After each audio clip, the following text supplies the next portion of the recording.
Well, we have received a letter from the Prime Minister that was very encouraging. In a nutshell, the Prime Minister is interested in knowing what City Council wants, and if City Council wants him to renew the membership of the BIE and to begin exploratory talks on what bidding on an Expo would look like, the door is now open, and that was clearly stated in the Prime Minister's letter.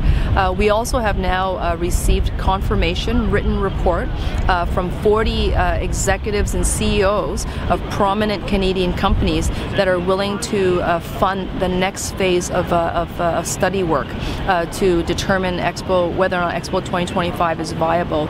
And so there is no cost to the Toronto taxpayer. The private sector is also interested, and they said that they'll take care of that cost. And that was signed by 40 CEOs and executives.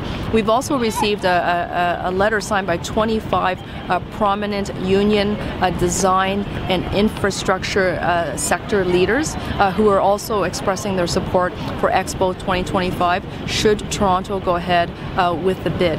So we have a lot of recent development that's been very encouraging, and certainly this is information that would not have been known necessarily to city staff at the time of the writing report. And so I think that what we are asking City Council to do is to respond directly to the Prime Minister's invitation to dialogue and let him know exactly what the City Council want to do.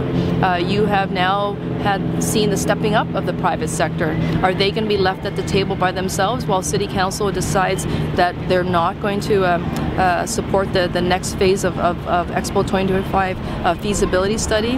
Is the Prime Minister's letter going to be unanswered by City Council saying, we don't know what we want, why don't you tell us what we should do?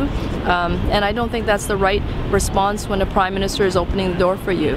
And I think it's important to note that great mayors across the country are strongly advocating for the things that their city wants, whether it's transit and infrastructure. And Expo 2025 is the opportunity to actually accelerate all of that necessary capital and infrastructure work that we want to invest in anyways, and have a long-term financial commitment from the federal government to do just that and to deliver it in a timely fashion